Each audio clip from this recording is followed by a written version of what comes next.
Kaleshwaram project గత BRS ప్రభుత్వం ఎంతో ప్రతిష్టాత్మకంగా నిర్మించిన ప్రాజెక్ట్ ఇది. కేసీఆర్ అపర భగీరథుడిగా తనకు తాను కితాబిచ్చుకున్న ప్రాజెక్ట్. కాళేశ్వరం ప్రాజెక్టులో భాగంగా సుందిల్లా, అన్నారం, మేడిగడ్డ బ్యారేజీలు నిర్మించింది. అయితే మేడిగడ్డ నిర్మించిన 3 ఏళ్లకే కుంగిపోయి ప్రజలను బీఆర్ఎస్ సర్కార్ ఎలా ముంచిందో చెప్పకనే చెప్పింది. లక్షల కోట్లు ఖర్చు చేసిన కట్టిన ప్రాజెక్టు 3 నెలల ముచ్చటగా మారింది. అప్పటి వరకు మాటకో ముందు ఒకసారి వెనకోసారి కాళేశ్వరం పేరెత్తే గులాబీ నేతలు ఆ తర్వాత ఎన్నికల ప్రచారంలో ఆ మాటే ఎత్తలేదు.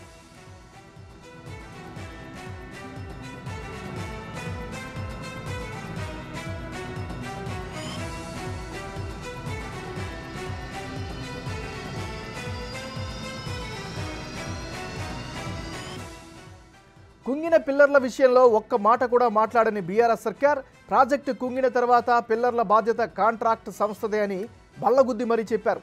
దీనికోసం ప్రభుత్వం నుంచి ఎలాంటి చెల్లింపులు అవసరం లేదని తేల్చి చెప్పారు. తీరా ఏమైంది? కారు పార్టీ నేతలు చేసిన మాటలన్నీ కారు కూతలైనని రుజువైంది. రిపేర్లతో తమకేదీ సంబంధం లేదని ఎలాంటి కుండబద్దలు కొట్టినట్లు స్పష్టం చేసింది. చేపట్టాల్సిన రిపేర్లకు ప్రభుత్వం డబ్బులు ఇవ్వాల్సిందేనని కుండబద్దలు కొట్టింది. దీంతో కాళేశ్వరం తెలంగాణకు గుదిబండలా మారడం ఖాయం కానుంది. ఆ భారం కూడా ప్రజలపై పడే అవకాశం ఉంది.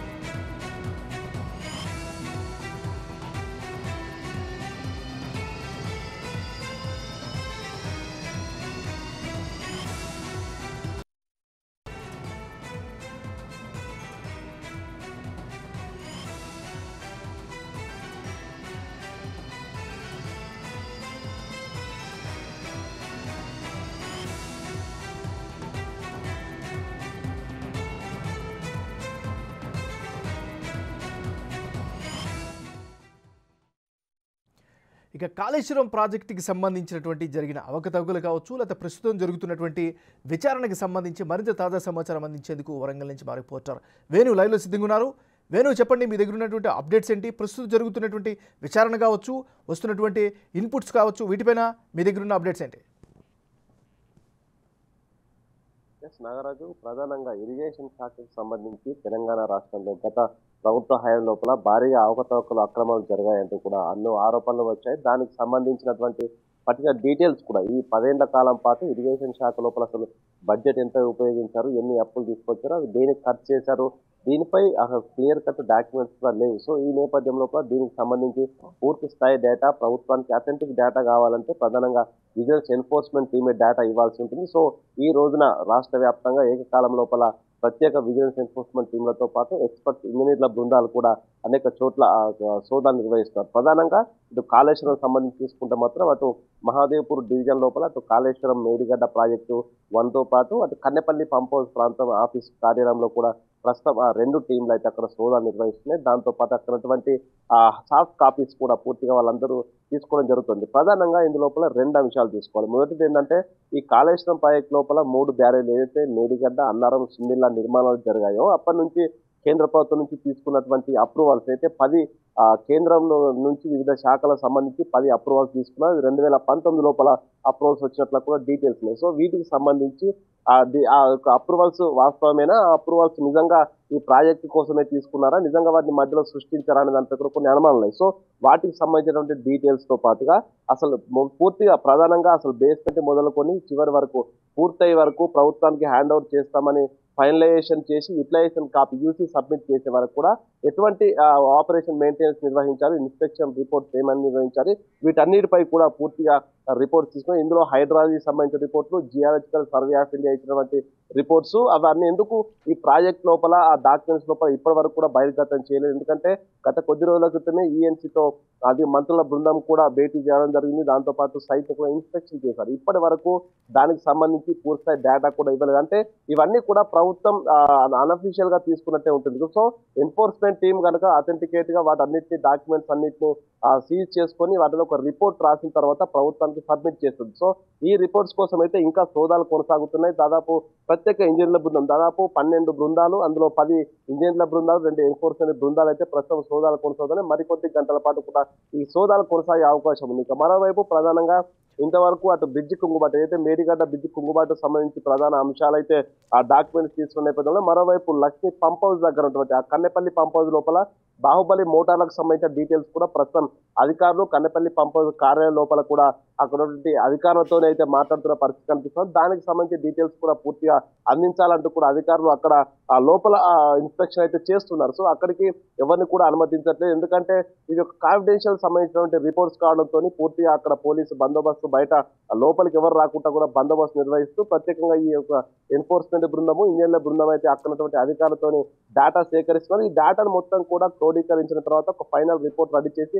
ప్రభుత్వానికి ఇస్తారు. కానీ ఇప్పటి వరకు మాత్రం అధికారులు అనుకున్న స్థాయి కంటే కూడా తక్కువ స్థాయిలో డాక్యుమెంట్స్ కూడా లభించినట్టుగా తెలుస్తుంది. ఇదంతా కూడా సాఫ్ట్ కాపీ రూపంలో ఉన్నట్టుగా తెలుస్తుంది. సో దాన్ని అంతా కూడా రిట్రీవ్ చేసి పూర్తి స్థాయి డేటాను మరికొద్ది గంటల లోపల రిట్రీవ్ చేసుకుంటారు. అయితే ఈ రోజున కనుక ఈ యొక్క సోదాలు పూర్తి డేటా కనుక లభ్యం కాకపోతే రేపు కూడా ఈ సోదాలు కొనసాగే అవకాశం కనిపిస్తా ఉంది. మరో 24 గంటల పాటు కూడా ఈ యొక్క సోదాలు కొనసాగే అవకాశం ఉంది. మొత్తానికి ఈ యొక్క డేటా ఎన్ఫోర్స్మెంట్ టీం తీసుకున్న తర్వాత వాళ్ళంతా ఈ డేటా అనలైజ్ చేసి ప్రభుత్వానికి సబ్మిట్ చేసిన తర్వాత దీనిపై అసలు ఏ విధంగా ముందుకు వెళ్ళాలి ప్రభుత్వం దానిపై కూడా ఒక క్లారిటీ వచ్చే అవకాశం అయితే కనిపిస్తుంది. నాగరాజు రైట్. వేణు, ఇంకొక విషయం చెప్పండి. గత ప్రభుత్వంలో కీలకంగా వ్యవహరించినటువంటి మంత్రులందరూ కూడా పదే పదే చెప్తూ వస్తున్నటువంటి మాటలకి ఇప్పుడు జరుగుతున్నటువంటి వాస్తవ పరిస్థితులకి తగినటువంటి డాక్యుమెంటేషన్ సేకరణలో ఎంత కీలకమయ్యే అవకాశం ఉంది?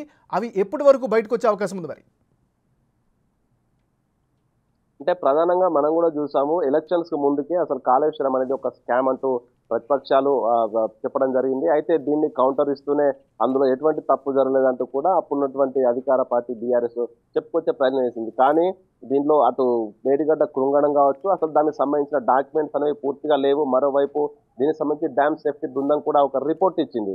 సో నేషనల్ డ్యామ్ సేఫ్టీ ఇచ్చినటువంటి రిపోర్ట్ తర్వాత కూడా పూర్తిగా తెలంగాణ లోపల అసలు కాళేశ్వరం ప్రాజెక్ట్ ఏం జరగదంటే ప్రజలకైతే ఒక క్లియర్ కట్ విషయం అయితే తెలిసిందా. పూర్తిగా ఈ యొక్క 3 బ్యారేజీలు కూడా అటు నిర్మాణత్వం లోపల కొంత ప్రాబ్లమ్స్ ఉన్నాయి, అసలు డిజైన్ కూడా లోపం ఉంది, అసలు భవిష్యత్తులో కూడా పనికిరావు అనేటువంటి విషయాన్ని బయటపెట్టాయి. కానీ అధికార పార్టీ ఉన్నప్పుడు గతంలో అధికార పార్టీ ఉన్నటువంటి బీఆర్ఎస్ మంత్రులు ఆ తర్వాత ప్రతిపక్షంలో ఉన్నప్పటికీ కూడా అందులో ఏం చేసుకున్నట్టు కూడా అసెంబ్లీ సాక్షిగా చెప్పిన ధర్మిలా రేవంత్ రెడ్డి కూడా దానిపై జ్యుడిషియల్ ఎంక్వైరీ వేస్తామంటూ కూడా ప్రకటించారు. అయితే ఇక్కడ మనం ఒక విషయం అయితే గమనించాలి. ఏంటంటే గతం లోపల ఈ యొక్క ఏదైతే ఎంఓయూలు కుదుర్చుకున్నప్పుడు అసోసియేషన్ ఆర్టికల్స్ చేసుకున్నప్పుడు దీనికి సంబంధించి బడ్జెట్ రిలీజ్ చేసినప్పుడు యూటిలైజేషన్ ఇన్స్పెక్షన్ జరిగినప్పుడు వీటన్నిటికి సంబంధించి కూడా రిపోర్ట్స్ అందుబాటులో లేవు. సో ఇవన్నీ అందుబాటులో లేకపోతే తమను ప్రభుత్వాన్ని అప్పుడు గత ప్రభుత్వాన్ని కార్నర్ చేసే విషయం లోపల ప్రస్తుత ప్రభుత్వం ఫెయిల్ అవుతుందనేటువంటి భావంతోనే ఇప్పుడు మాజీ ఉన్నటువంటి ఆ మంత్రులు కూడా వ్యాఖ్యలు చేస్తారని తెలుస్తుంది. అయితే దీనిపై ఈఎన్సీ మురళీధర్ కూడా కొద్ది రోజుల క్రితమే అటు మేడిగడ్డ దగ్గర అటు మంత్రుల బృందం వచ్చింది. అందులోపల ప్రెస్ కాన్ఫరెన్స్ నిర్వహిస్తూ దాంతో పాటు పవర్ పాయింట్ ప్రజెంటేషన్ ఇవ్వమని చెప్పింది. ఆయన ఆ పవర్ పాయింట్ ప్రజెంటేషన్ లో కూడా ఈఎన్సీ మురళీధర్ పూర్తిగా అటు ప్రాణహిత చేవెళ్ల ప్రాజెక్టు పనికిరాదు, అందుకే ఇక్కడికి రావాల్సి వచ్చింది, దీనిలో 76,000 కోట్లు మాత్రమే ఖర్చు చేశామంటూ కూడా ఆయన కొంత అప్పటి ప్రభుత్వాన్ని సపోర్ట్ చేస్తూ మాట్లాడే విధంగా ఆయన మాట్లాడారు. సో కానీ దీనికి సంబంధించి పూర్తి స్థాయి డేటా లభిస్తేనే తప్ప దీనిపై ముందుకెళ్లే పరిస్థితి లేదు. సో దీనిలో తదుపరి చర్యలు ఉంటాయంటూ ఉత్తమ్ కూడా సీరియస్ వార్నింగ్ ఇచ్చారు. కాళేశ్వరం ప్రాజెక్టుతో పాటు ఇరిగేషన్ శాఖ మొత్తంగా తెలంగాణ వ్యాప్తంగా ఇరిగేషన్ శాఖ సంబంధించినటువంటి అస్తవ్యస్తంగా ఉన్న ప్రధాన శాఖ ఏంటంటే ఒక ఇరిగేషన్ శాఖ. దానిలో ఇప్పటివరకు చీఫ్ సెక్రటరీ లేకపోవడం, అడిషనల్ ఛార్జ్ ఇచ్చినప్పటికీ నాకు తెలియదంటూ కూడా స్మితా సభలో చెప్పడం, పూర్తిగా అసలు ఇందులోపలనే భారీ స్థాయిలో కుట్ర కుంభకోణం జరిగినటువంటి ఒక ఆరోపణలు కూడా వినిపిస్తున్న నేపథ్యంలో ఈ రోజు చేస్తున్నటువంటి ఎన్ఫోర్స్మెంట్ విజిలెన్స్ దాడులు మాత్రం కొంత కీలకంగా మారాయని చెప్పవచ్చు. ఈ వ్యవహారంలో కనుక ఈ డాక్యుమెంట్స్ అన్ని క్రోడీకరించి దీనిలో ఒక రిపోర్ట్ ఫైనలైజ్ చేసిన తర్వాత ప్రభుత్వం తీసుకొని ఎక్స్పర్ట్స్ బృందాలతోని దాని ప్రతి జిల్లాకు సంబంధించినటువంటి ఎక్స్పర్ట్స్ డిప్యూటీ సూపరింటెండెంట్ కావచ్చు, చీఫ్ ఇంజనీర్లతో ఒక కమిటీ వేస్తుంది. ఆ కమిటీ కనుక దీన్ని విశదీకరించి దీని లోపల జరిగిన లోపాలు అక్రమాలను కనుక బయట పెడితే గత ప్రభుత్వం కావచ్చు, దీనికి బాధ్యులైన అధికారులు కావచ్చు, వాళ్ళందరిపై కూడా ఎటువంటి చర్యలు తీసుకోవాలనే దానిపై కూడా ప్రభుత్వం ఒక క్లారిటీ వస్తుంది. సో మొత్తానికి ఈ రోజు రేపు కూడా ఈ యొక్క సోదాలు జరిగే అవకాశం ఉంది. ఎందుకంటే ఇది దాదాపుగా 10 ఏళ్ల కానుంచి ఉన్నటువంటి రికార్డ్స్ కావాలి. దాంతో పాటుగా కూడా దీనిలో దాదాపు వేలకు సంఖ్య లోపల ఎంప్లాయీస్ ఉన్నాయి. దాంతో పాటు ప్రతి ఇయర్ ఇన్స్పెక్షన్ రిపోర్ట్స్ ఉన్నాయి, ఆడిట్ రిపోర్ట్స్ ఉన్నాయి. ఒకవేళ కనుక ఆడిట్ రిపోర్ట్స్ కనుక లేకపోతే తదుపరి ఈ ప్రభుత్వానికి ఏం సూచన చేస్తుంది ఎన్ఫోర్స్మెంట్ శాఖ అనేది కూడా కొంత కీలకంగా మారింది. ఏదేమైనా కూడా ఎన్ఫోర్స్మెంట్ దాడులు అనేవి గత ప్రభుత్వం చేసిన ఒక అక్రమాలను అయితే బయట పెట్టడానికి ఒక తొలిమెట్టుగా కూడా చెప్పుకోవచ్చు. చూడాలి మరి కొద్దిసేపటి లోపల ఈ యొక్క సోదాలు కనుక పూర్తయితే మాత్రం వారు ఒక మీడియా రిలీజ్ కూడా ఇచ్చే అవకాశం కనిపిస్తుంది. వారు సబ్మిట్ చేసుకుని వారు కనుక సోదాల లోపల కనుగొన్నటువంటి విషయాలు కావచ్చు, వారు హ్యాండ్ అవుట్ చేసుకున్న డాక్యుమెంట్స్ బట్టి చూస్తే ఏం జరగబోతుంది ఒక క్లారిటీ అయితే వచ్చే అవకాశం ఉంది Nagaraju. Right, thank you Venu.